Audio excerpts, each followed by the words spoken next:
ତ୍ରୟୋବିଂଶ ଅଧ୍ୟାୟ ଯୋଗ ଏବଂ ପିଆଜ ଶ୍ୟାମାଙ୍କର ସର୍ପଦର୍ଶନରୁ ମୁକ୍ତି ସୂଚିକା ନିବାରଣ ଓ ଗୁରୁଭକ୍ତିର କଠିନ ପରୀକ୍ଷା। ପ୍ରସ୍ତାବନା। ମନୁଷ୍ୟ ବସ୍ତୁତଃ ଦ୍ୱିଗୁଣଯୁକ୍ତ ଅର୍ଥାତ୍ ସତ୍ତ୍ୱ ରଜ ଓ ତମଗୁଣର ସମାହାର ଅଟେ ଏବଂ ମାୟାର ପ୍ରଭାବରେ ସେ ନିଜକୁ ଶରୀର ବୋଲି ମନେ କରେ। ଦୈହିକ ଚେତନାର ଆବରଣ ଯୋଗୁଁ ତା ଭିତରେ ଏପରି ଏକ ଧାରଣା ସୃଷ୍ଟି ହୋଇଯାଏ ଯେ ସେ ହିଁ କର୍ତ୍ତା ଓ ଭୋଗୀ। ଏପରି ଧାରଣା ପୋଷଣ କରି ସେ ନିଜକୁ ଅନେକ କଷ୍ଟରେ ଛାଡ଼ିଦିଏ। ସେଥିରୁ ମୁକୁଳିବାର ବାଟ ତାକୁ ଜଣାପଡ଼େ ନାହିଁ। ସୁତରାଂ ମୁକ୍ତିର ଏକମାତ୍ର ମାର୍ଗ ହେଉଛି ଗୁରୁଙ୍କ ଶ୍ରୀଚରଣରେ ଅଟଳ ପ୍ରେମ ଓ ଭକ୍ତି। ଏ ସଂସାରର ସର୍ବଶ୍ରେଷ୍ଠ ଅଭିନେତା ଶ୍ରୀ ସାଇ ଭକ୍ତମାନଙ୍କୁ ପୂର୍ଣ୍ଣ ଆନନ୍ଦ ପ୍ରଦାନ କରି ସେମାନଙ୍କୁ ନିଜ ସ୍ୱରୂପରୁ ରୂପାନ୍ତର କରୁଛନ୍ତି। ଏଥିଯୋଗୁଁ ସେ ସାଇଙ୍କୁ ଆମେ ଈଶ୍ୱରଙ୍କର ଅବତାର ବୋଲି ବିବେଚନା କରୁଛୁ। କିନ୍ତୁ ସେ ସର୍ବଦା କହୁଥିଲେ, ମୁଁ ଈଶ୍ୱରଙ୍କ ଦାସ। ଅବତାର ହୋଇ ମଧ୍ୟ ମନୁଷ୍ୟ କିପରି ଆଚରଣ କରିବା ଉଚିତ ତଥା ନିଜ ବର୍ଣ୍ଣର କର୍ତ୍ତବ୍ୟ କିପରି ନିର୍ବାହ କରିବା ବିଧେୟ ଲୋକସାଧାରଣଙ୍କ ସମ୍ମୁଖରେ ସେ ତାର ଉଦାହରଣ ଉପସ୍ଥାପନ କରିଛନ୍ତି। ଯିଏ ସମସ୍ତ ଜଡ଼ ଓ ଚେତନ ପଦାର୍ଥରେ ଈଶ୍ୱରଙ୍କ ଦର୍ଶନ କରେ ସେ ବିନମ୍ରତା ଲାଭ କରେ। କାହାକୁ ବି ସେ ଉପେକ୍ଷା କିମ୍ବା ଅନାଦର କରେ ନାହିଁ। ସମସ୍ତ ପ୍ରାଣୀଙ୍କ ମଧ୍ୟରେ ସେ ଭଗବତ୍ ଦର୍ଶନ କରେ। ଶ୍ରୀ ସାଇ ଏକଥା କେବେ କହିନଥିଲେ କି ମୁଁ ଅନଲ ଅର୍ଥାତ୍ ସ୍ୱ-ଅହମ୍ ଅଟେ। ସେ ସର୍ବଦା କହୁଥିଲେ ମୁଁ ଦାସ ଅର୍ଥାତ୍ ଦାସ ଅଟେ। ଆଲ୍ଲାହ ମାଲିକ ଅଟନ୍ତି। ଆଲ୍ଲାହ ମାଲିକ। ଏହା ସର୍ବଦା ତାଙ୍କ ଓଠରେ ଏହା ବିରାଜମାନ କରୁଥିଲା। ଅନ୍ୟ ସନ୍ଥମାନଙ୍କ ସହିତ ଆମେ ପରିଚିତ ନୋହୁଁ କି ସେମାନେ କି ପ୍ରକାର ଆଚରଣ କରନ୍ତି ବା ଦିନଚର୍ଯ୍ୟା କରନ୍ତି ଆମକୁ ଜଣା ନାହିଁ। ଈଶ୍ୱର କୃପାରୁ କେବଳ ଏତିକି ଜାଣିପାରୁଛୁ ଯେ ଅଜ୍ଞାନ ଏବଂ ବନ୍ଧନରେ ଥିବା ଜୀବମାନଙ୍କ ଉଦ୍ଧାର ନିମନ୍ତେ ସେମାନେ ଅବତୀର୍ଣ୍ଣ ହୋଇଥାନ୍ତି। ଶୁଭକର୍ମର ପରିଣାମ ସ୍ୱରୂପ ହିଁ ସନ୍ଥଙ୍କର କଥା ଓ ଲୀଳା ଶ୍ରବଣ କରିବାର ଆମର ଇଚ୍ଛା ଉତ୍ପନ୍ନ ହୋଇଛି। ଏବେ ଆମେ ମୁଖ୍ୟ ପ୍ରସଙ୍ଗକୁ ଆସିବା। ଯୋଗ ଓ ପିଆଜ। ଥରେ ଜଣେ ଯୋଗ ସାଧକ ନାନାସାହେବ ବନ୍ଦରକରଙ୍କ ସହିତ ଶିରିଡ଼ି ଆସିଲେ। ପାତଞ୍ଜଳି ଯୋଗସୂତ୍ର ତଥା ଯୋଗଶାସ୍ତ୍ରର ଅନ୍ୟାନ୍ୟ ଗ୍ରନ୍ଥମାନ ସେ ଯଦି ଅଧ୍ୟୟନ କରିଥିଲେ ତେବେ ବ୍ୟାବହାରିକ ଅନୁଭବରୁ ବଞ୍ଚିତ ଥିଲେ। ମନ ଏକାଗ୍ର ହୋଇ ନ ପାରିବାରୁ ସେ ଅଳ୍ପ ସମୟ ପାଇଁ ମଧ୍ୟ ସମାଧି ଧାରଣ କରିପାରୁନଥିଲେ। ଯଦି ସାଇବାବାଙ୍କ କୃପା ପ୍ରାପ୍ତ ହୋଇଯାଏ ତାହେଲେ ତାଙ୍କଠାରୁ ମଧ୍ୟ ଅଧିକ ସମୟ ସମାଧି ଲାଭ କରିବାର ଜ୍ଞାନ ପ୍ରାପ୍ତ ହୁଅନ୍ତା। ଏ କଥା ମନରେ ବିଚାର କରି ସେ ଶିରିଡ଼ି ଆସିଲେ ଏବଂ ଯେତେବେଳେ ମସଜିଦରେ ପ୍ରବେଶ କଲେ ବାବାଙ୍କୁ ପିଆଜ ସହିତ ରୁଟି ଖାଉଥିବାର ଦେଖି ତାଙ୍କ ମନରେ ଭାବନା ଆସିଲା କି କଞ୍ଚା ପିଆଜ ସହିତ ଶୁଖିଲା ରୁଟି ଖାଉଥିବା ଏହି ବ୍ୟକ୍ତି ମୋର ସମସ୍ୟାର କିପରି ସମାଧାନ କରିବେ। ଅନ୍ତର୍ଦୃଷ୍ଟି ବଳରେ ବାବା ତୁରନ୍ତ ତାଙ୍କର ମନ କଥା ଜାଣିନେଇ ନାନାସାହେବଙ୍କୁ କହିଲେ, ନାନା, ଯାହାର ପିଆଜ ହଜମ କରିବାର ଶକ୍ତି ଥିବ ସେ ହିଁ ତାକୁ ଖାଇବ, ଅନ୍ୟ କେହି ନୁହେଁ। ଏହି ଗୋଟିଏ ବାକ୍ୟରେ ଯୋଗୀ ଜଣକ ବିସ୍ମିତ ହୋଇ ସାଇ ଚରଣରେ ନିଜକୁ ସମର୍ପଣ କରିଦେଲେ। ଶୁଦ୍ଧ ଓ ନିଷ୍କପଟ ଭାବରେ ସେ ନିଜର ସମସ୍ୟା ବାବାଙ୍କ ସମ୍ମୁଖରେ ଉପସ୍ଥାପନ କରି ତାର ସମାଧାନ କରିବାକୁ ପ୍ରାର୍ଥନା କଲେ ଏବଂ ବାବାଙ୍କଠାରୁ ଉଦିପ୍ରସାଦ ଗ୍ରହଣ କରି ଆନନ୍ଦ ମନରେ ପ୍ରତ୍ୟାବର୍ତ୍ତନ କଲେ। ସର୍ପଦର୍ଶନରୁ ଶ୍ୟାମଙ୍କ ମୁକ୍ତି।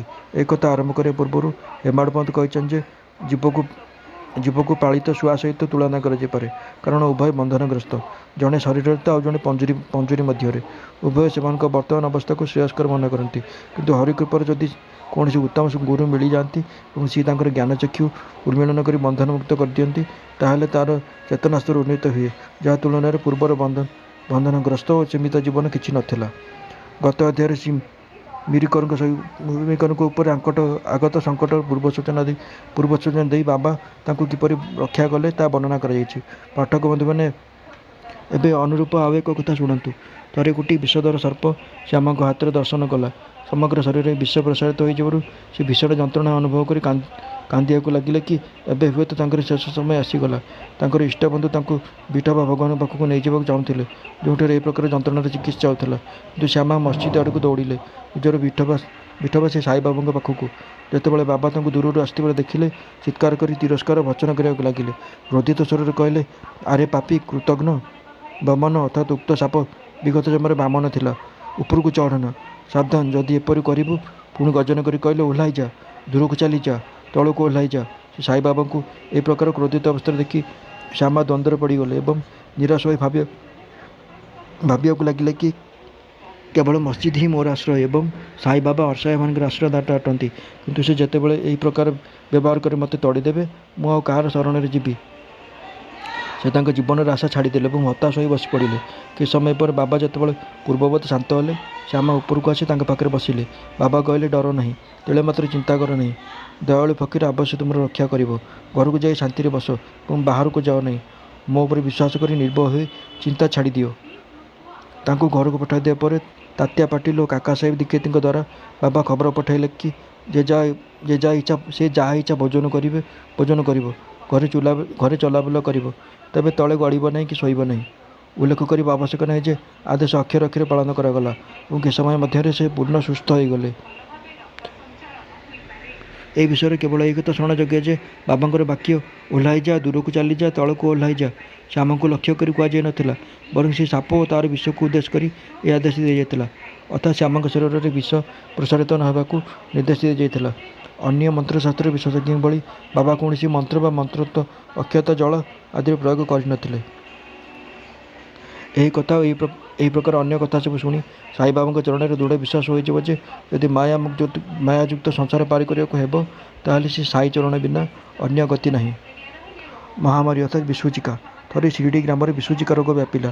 ଲୋକଙ୍କ ମଧ୍ୟରେ କୋକୁଆ ଭୟ ଖେଳିଗଲା। ପଡ଼ୋଶୀ ଗ୍ରାମଗୁଡ଼ିକ ସହିତ ସମ୍ପର୍କ ଛିନ୍ନ ହୋଇଗଲା। ଏହାପରେ ଗ୍ରାମର ପଞ୍ଚାୟତ ବସି 2ଟି ଆଦେଶ ଜାରି କଲେ। ପ୍ରଥମ, କୌଣସି କାଠ ବୋଝେଇ ଗାଡ଼ି ଗାଁ ଭିତରକୁ ଆସିବାକୁ ଦିଆଯିବ ନାହିଁ ଏବଂ ଦ୍ୱିତୀୟ, କୌଣସି ଛେଳିକୁ ବଳି ଦିଆଯିବ ନାହିଁ। ଏହି ଆଦେଶ ଉଲ୍ଲଂଘନ କରିବା ବ୍ୟକ୍ତିକୁ ମୁଖିଆ ଓ ପଞ୍ଚାୟତ ଦ୍ୱାରା ଦଣ୍ଡ ଦିଆଯିବ ବୋଲି ନିଷ୍ପତ୍ତି ହେଲା। ବାବା ତ ଜାଣିଥିଲେ ଯେ ଏସବୁ କେବଳ ଅନ୍ଧବିଶ୍ୱାସ, ତେଣୁ ପଞ୍ଚାୟତ ଆଦେଶକୁ ଗୁରୁତ୍ୱ ଦେଲେ ନାହିଁ। ଏହି ସମୟରେ ଏକ କାଠ ବୋଝେଇ ଗାଡ଼ି ଗାଁ ଭିତରେ ପ୍ରବେଶ କଲା। ସମସ୍ତେ ଜାଣିଥିଲେ ଯେ ଗାଁରେ କାଠର ଅଭାବ ରହିଛି, ତଥାପି ଲୋକେ ସେହି ଗାଡ଼ିବାଲାକୁ ଘଉଡ଼ାଇବାକୁ ଲାଗିଲେ। ଏହି ଖବର କୌଣସି ପ୍ରକାରେ ବାବାଙ୍କ ପାଖରେ ପହଞ୍ଚିଗଲା। ବାବା ସ୍ୱୟଂ ସେଠାକୁ ଗଲେ ଏବଂ ଗାଡ଼ି ଚାଳକଙ୍କୁ ମସଜିଦକୁ ଗାଡ଼ି ନେଇଯିବାକୁ କହିଲେ। ବାବାଙ୍କ ବିରୁଦ୍ଧରେ ପାଟି ଖୋଲିବାର ସାହସ କେହି କରିପାରିବେ ନାହିଁ। ପ୍ରକୃତରେ ଧୂନି ପାଇଁ କାଠ ନିତାନ୍ତ ଆବଶ୍ୟକ ଥିଲା। ସେହି କାଠ ବାବା ଧୂନି ଘରକୁ ନେଇଗଲେ। ଜଣେ ମହାନ ଅଗ୍ନିହୋତ୍ର ସଦୃଶ ଜୀବନସାରେ ସେ ଧୂନିକୁ ପ୍ରଜ୍ୱଳିତ କରି ରଖିଥିଲେ।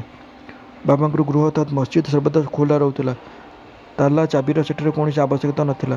ଗ୍ରାମର ଗରିବ ଲୋକ ସେମାନଙ୍କ ବ୍ୟବହାର ନିମନ୍ତେ ଏଠାରୁ କାଠ ନେଉଥିଲେ, କିନ୍ତୁ ବାବା କେବେ ଆପତ୍ତି କରୁନଥିଲେ। ବାବା ତ ସମ୍ପୂର୍ଣ୍ଣ ବିଶ୍ୱକୁ ଈଶ୍ୱରଙ୍କ ସହିତ ଓତପ୍ରୋତ ଭାବରେ ଦେଖୁଥିଲେ, ତେଣୁ କାହା ପ୍ରତି ତାଙ୍କର ଘୃଣା ବା ଶତ୍ରୁତା ଭାବ ନଥିଲା।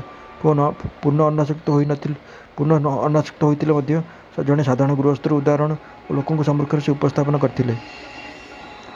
ଗୁରୁଭକ୍ତିର କଠିନ ପରୀକ୍ଷା। ଏବେ ଦେଖନ୍ତୁ ଦ୍ୱିତୀୟ ଆଦେଶର ଦଶା ମଧ୍ୟ ବାବା କ'ଣ କଲେ। ଏହି ଆଦେଶ ଲାଗୁ ହୋଇଥିବା ସମୟରେ କେହି ଜଣେ ଗୋଟିଏ ଛେଳି ବଳି ଦେବା ପାଇଁ ମସଜିଦକୁ ଆଣିଲେ। ଛେଳିଟି ଅତ୍ୟନ୍ତ ଦୁର୍ବଳ, ବୃଦ୍ଧ ଏବଂ ମୁମୂର୍ଷୁ ଅବସ୍ଥାରେ ଥିଲା।